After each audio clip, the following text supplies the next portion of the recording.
Quase 30 anos depois, milhares de poupadores ainda recebem indenizações após serem prejudicados por planos econômicos do final dos anos 80 e início dos anos 90.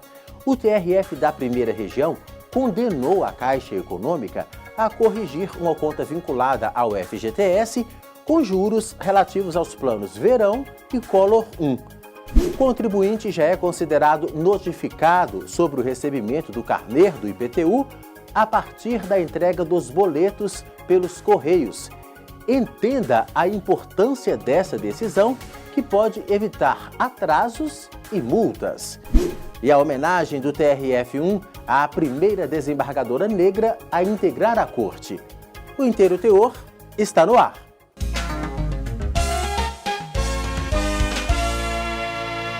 Nos primeiros meses do ano, vencem as parcelas do IPTU, que pode ser pago em cota única ou parcelado. E uma observação importante, o contribuinte deve ser considerado notificado por meio do carnê do imposto que chega em casa, entregue pelos Correios, conforme decidiu o TRF da Primeira Região.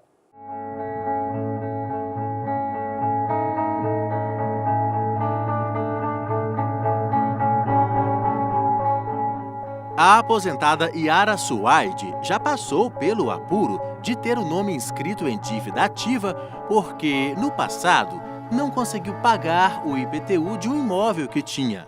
Ganhava pouco, muitos filhos, aí a gente vai deixando para pagar depois, né? E, inclusive, eu entrei na dívida ativa, mas quando eu fui vender o apartamento, aí eu quitei, né? Fiz uma negociação lá, quitei e tirei o nada consta para poder vender o apartamento. Hoje, morando neste apartamento de 70 metros quadrados, na região central de Brasília, ela mostra com orgulho os carnês do imposto pagos e diz que procura não atrasar mais o pagamento do imposto. Olha, nesses últimos 15 anos, pago na data certinha, porque se passar do dia, é 15, 20, 30 reais de multa de juros, se passar do dia. Quem tem imóvel, seja comercial ou residencial, já sabe, todo início de ano é hora de pagar o Imposto Predial Territorial Urbano, calculado de acordo com critérios como área construída e localização. O advogado Cléucio Santos Nunes, que é especialista em direito tributário, explica: o recebimento do carnê já é sinônimo de lançamento do tributo. Ou seja, o imposto foi calculado, o contribuinte deve se considerar notificado do débito e precisa quitá-lo. Aquilo que nós chamamos normalmente de carnê do IPTU, que se recebe em casa, é o chamado lançamento tributário do IPTU. É uma notificação que o fisco faz para o contribuinte, dando um prazo para o pagamento. Geralmente, esse prazo de pagamento é de 30 dias. Mas essa discussão sobre quando o contribuinte é notificado do lançamento do IPTU já rendeu várias discussões judiciais. Aqui no TRF1, em Brasília, a mais recente foi levantada pela Caixa de Assistência dos Advogados de Minas Gerais. A entidade discordou de uma execução fiscal movida contra ela, alegando que não houve procedimento administrativo quanto à cobrança do imposto que deixou de ser pago.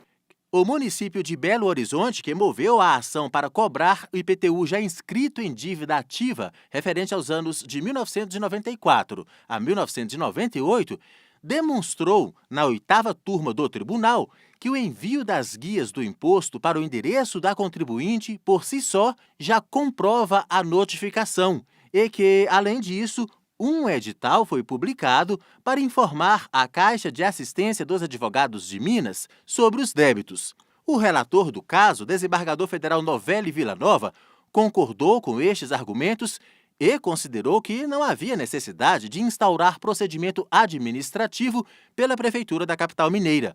O magistrado também considerou que a Caixa de Assistência de Advogados não goza da imunidade tributária prevista constitucionalmente, a quem tem direito à OAB. O especialista, ouvido por nossa reportagem, explica por quê. A OAB ela tem essa característica de ser uma autarquia, ela está alcançada pela imunidade, porque a Constituição estende esse benefício também para autarquias e fundações públicas. Agora, as entidades que são criadas por essas autarquias, como por exemplo é o caso da Caixa de Assistência, elas passam a ter um caráter privado e, em razão disso, elas não estão alcançadas pela imunidade tributária. No caso analisado pelo TRF1, por unanimidade, os desembargadores da 8ª turma decidiram rejeitar o recurso chamado de embargos à execução, movido pela contribuinte que, não isenta e notificada, continua obrigada a pagar o imposto devido. A decisão só reforça a necessidade de atenção por parte dos contribuintes de IPTU e de outros tributos. Não sendo isentos do pagamento, imposto lançado é imposto devido e deve ser pago para evitar inscrição em dívida ativa e maiores problemas. Agora, se o contribuinte discordar do valor, claro, ele pode se defender. Quando o contribuinte é notificado do lançamento, caso ele discorde de algum elemento relativo à cobrança, ele pode se defender também na via administrativa. Nesse caso, ele apresenta uma impugnação administrativa. Nessa fase, ele pode impugnar qualquer elemento do lançamento tributário e ele não precisa do advogado. Agora, geralmente é recomendável o trabalho técnico de um advogado, porque o advogado saberá analisar se de fato aquele contribuinte tem razão ou não, se a sua argumentação é plausível, tem chance de ser reconhecida pela administração tributária ou se não terá. Mas, então, a defesa do contribuinte é isso. Ele pode se defender na via administrativa ou na via judicial, caso ele discorde de qualquer elemento do lançamento do IPTU.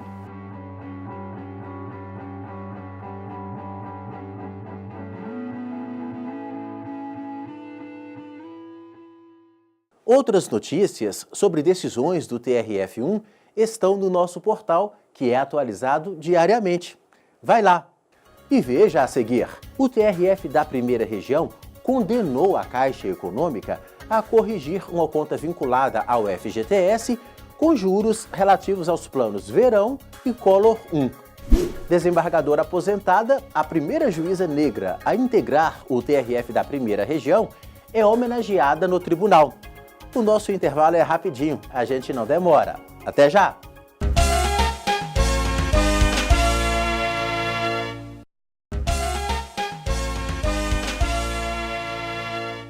Ações para compensar perdas que clientes de bancos tiveram no final dos anos 80 ainda são alvo da justiça. Recentemente, o TRF da Primeira Região condenou a Caixa Econômica Federal a corrigir uma conta vinculada ao FGTS com a aplicação de juros progressivos relativos aos planos Verão e Collor 1. As lembranças de uma época onde as mudanças de planos econômicos eram constantes e as perdas ocasionadas por isso também estão na memória da aposentada Iracema Torres. Naquele tempo daquela inflação, a gente só não passou fome porque Deus não deixou, mas quase todo mundo só não fez pedir esmola. Você no outro dia você ia comprar as coisas, era um preço, no outro já era outro. O economista César Augusto Bergos também rememora as dificuldades que o país enfrentou entre as décadas de 80 e 90, tentando encontrar uma fórmula, um plano que estabilizasse a economia e, principalmente, combatesse os preços altos. Na verdade, eles tentaram atacar o problema da inflação, mas não cuidaram dos outros problemas da economia que são estruturais, sobretudo no tocante ao déficit público. O governo continuava gastando ao extremo, os recursos eles ficavam de uma forma abundante no mercado e a inflação então voltava com mais força do que anterior. E até hoje, as perdas econômicas ocasionadas pelos planos econômicos do passado são analisadas em processos que correm nos tribunais brasileiros. Uma das decisões mais recentes foi relacionada à correção no Fundo de Garantia por Tempo de Serviço, o FGTS, daquela época. A 6ª turma do TRF1 determinou que a Caixa Econômica Federal efetue a correção dos valores de FGTS que um trabalhador tem direito, aplicando nos cálculos juros sobre as perdas inflacionárias relacionadas aos planos Verão, de 1989, e Collor I, de 1990. O relator do caso, desembargador federal Cássio Nunes Marques, destacou que o trabalhador que entrou com a ação tem direito à nova recomposição porque a que foi feita anteriormente não levou em consideração a progressividade dos juros. Especialista em direito do consumidor e direito bancário, o advogado Herbert Mamed explica que outras pessoas podem estar na mesma situação, com direito à correção.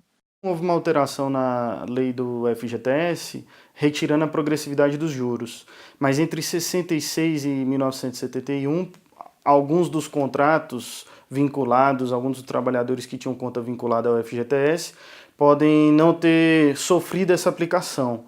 Ao não sofrer essa aplicação, pode resultar numa demanda judicial para que o judiciário determine que a Caixa Econômica efetue essa progressividade aplicando a correção adequada no saldo da conta do trabalhador no FGTS. O profissional também aproveita para dar um alerta a quem mantinha investimentos entre as décadas de 1980 e 1990, marcadas por crises econômicas, produto interno bruto baixo e inflação alta.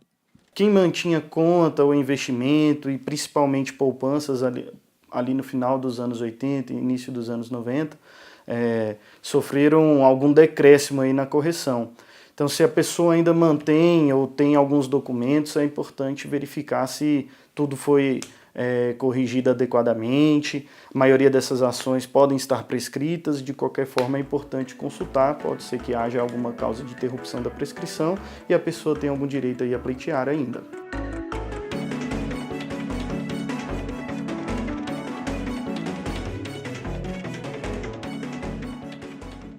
O TRF da Primeira Região realizou uma sessão solene para homenagear duas mulheres, a presidente do Superior Tribunal de Justiça, ministra Laurita Vaz, e a desembargadora aposentada Neuza Alves, que foi a primeira juíza negra a integrar a corte. Daniela Garcia conta pra gente. A presidente do Superior Tribunal de Justiça e do Conselho da Justiça Federal, Laurita Vaz, foi a primeira a ser homenageada. Ela recebeu o colar do mérito judiciário ministro Nelson Hungria. A honraria é concedida a personalidades e autoridades, pessoas jurídicas e instituições por seus méritos ou relevantes serviços prestados à cultura jurídica. Em dezembro do ano passado, o plenário do TRF1 decidiu por unanimidade agraciar a ministra com o colar. Receber uma homenagem deste tamanho e que leva o nome de um grande penalista, de um ministro de sempre do Supremo Tribunal Federal, o ministro Nelson Hungria, é sempre realmente uma grande honra. Servidores do TRF da Primeira Região também foram homenageados na cerimônia.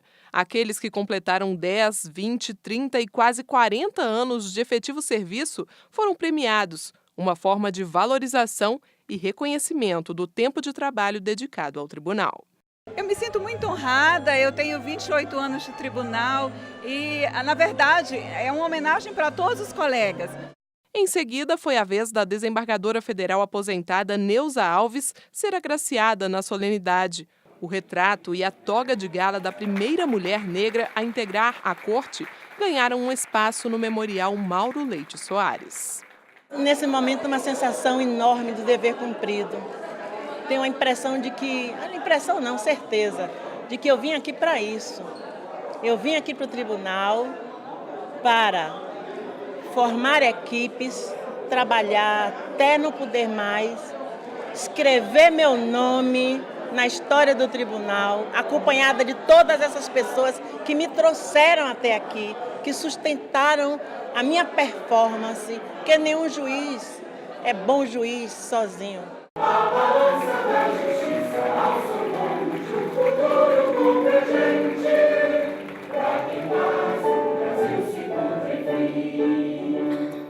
Esse foi o Inteiro Teor. Você pode acompanhar as reportagens do nosso programa e outras notícias do TRF da Primeira Região também no nosso portal e no YouTube. E não se esqueça, estamos também no Facebook e no Instagram. Obrigado pela companhia. e até o próximo programa.